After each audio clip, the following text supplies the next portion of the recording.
As estatais do governo acumulam um rombo de mais de 6 bilhões de reais este ano. Esse balanço foi divulgado hoje pelo Banco Central. Eu dizia na campanha, o povo brasileiro vai voltar a comer picanha e tomar uma cervejinha. E está voltando a comer picanha e tomar cerveja. O pessoal cobra muito isso, viu? Nos mandam mensagem todo tempo. Está faltando a picanha aqui. Não, se está faltando picanha é porque tem consumo demais e não está chegando a picanha aqui. Mas pega o preço da picanha durante o processo eleitoral e pega o preço da picanha agora. Você vai perceber que caiu de forma extraordinária. Olha, por quê? Porque é um direito do povo ter acesso a essas coisas. É o direito do povo. Uma picanha custava os olhos da cara, que quem ganhava R$2.000 não poderia comer um pedaço de picanha.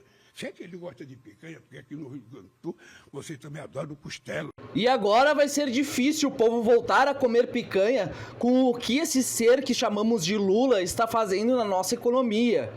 E nem a rede de esgoto está conseguindo esconder os números bizarros da péssima administração do patrão deles, o Lula. E agora saiu o balanço das estatais e os números são horrivelmente assustadores. Lula vem conseguindo bater vários recordes, só que negativos, agora em várias estatais. Os números desse prejuízo todo são preocupantes. Estatais têm rombo de 7,2 bi em 2024, maior da história, e o governo prepara a mudança em empresas. Executivo quer criar caminho de transição para que empresas ganhem autonomia do tesouro. Eu confesso que me surpreendeu essa notícia ter sido vinculada no site do Globo e ainda por cima noticiarem e criticarem no Globo News. Ainda na matéria do O Globo, as empresas estatais de União e estados tiveram um rombo de 7,2 bilhões entre janeiro e agosto deste ano. Segundo dados do relatório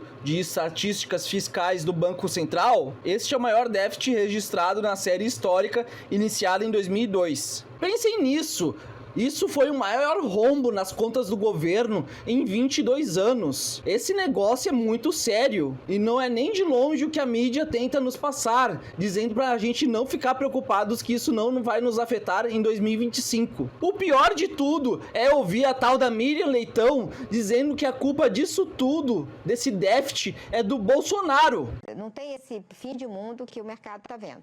O que tem de preocupante? A inflação está alta, mas para isso está sendo feito um pacote fiscal e digo mais, o governo Bolsonaro, ele pedalou, deixou de pagar 93 bilhões de dívidas vencidas e quem pagou foi o atual governo. O país não está vivendo isso que se reflete nessa histeria do mercado financeiro. Ou seja, não tem nada de ruim acontecendo, mas o pouco que está ruim é culpa do Bolsonaro. A Miriam Leitão, ela deveria trabalhar em um circo de palhaça, ou talvez fazendo aquilo que ela faz de melhor, que é malabarismo. Tô pra ver mulher que inventa tanta história assim, não sei como é que ainda alguém pode conseguir seguir ela. Mas o mais legal é a cara da Andréia Sadi. As estatais do governo acumulam um rombo de mais de 6 bilhões de reais este ano. Esse balanço foi divulgado hoje pelo Banco Central. E vamos fazer uma análise custo-benefício. A taxa social de retorno dos recursos gastos pelo governo, que somos nós, isso vai bater na gente. Assim, são taxas sociais de retorno negativas. Eu acho, sinceramente, a nota do Ministério deveria ser contestada, porque está incorreta, não é verdade isso daí, que isso daí representa apenas investimentos, representa má gestão. Sim, representa prejuízo na veia do contribuinte.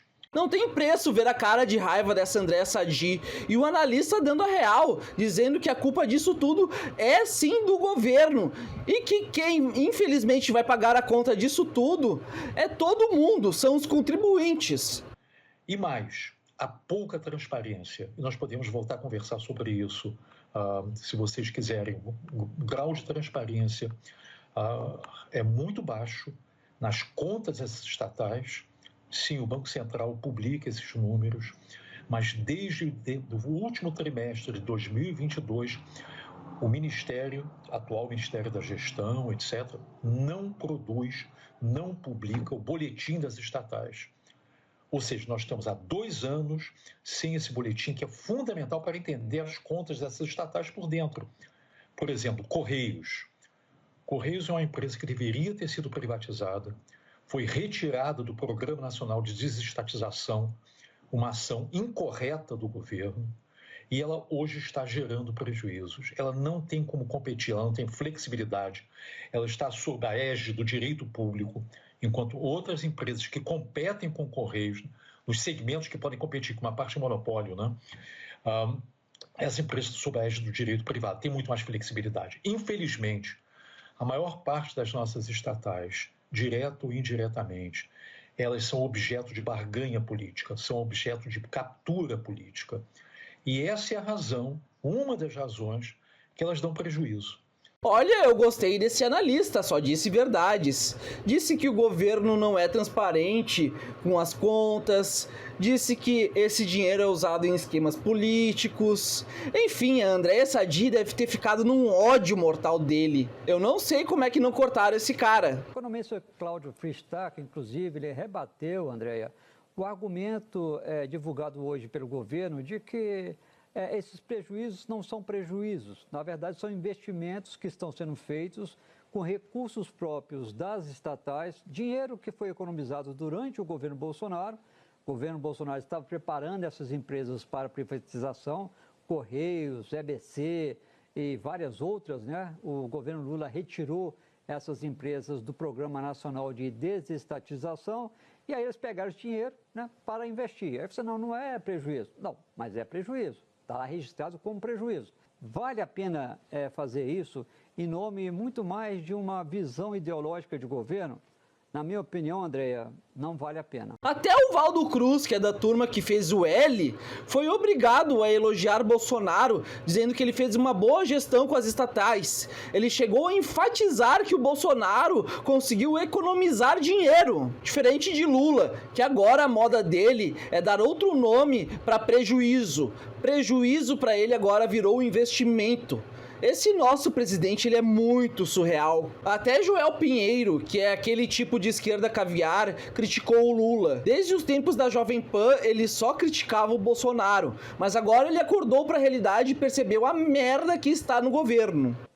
Mas é uma situação também que piorou no governo Lula agora.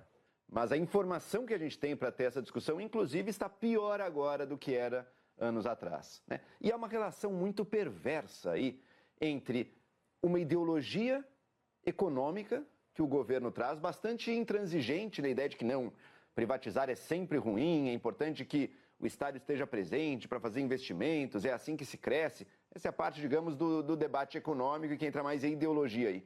E, por trás da ideologia, quase que disfarçado por trás da intransigência ideológica, aí sim, um uso político que muitas vezes é escuso e em algumas vezes resvala até em usos completamente antiéticos e, se não ilegais, da coisa pública, tornando as estatais um verdadeiro prêmio para a negociação política, né? Mas o Brasil, além de todos esses pontos, tem esse dado histórico e que agora está mais vivo do que nunca. É sério isso, seu Joel?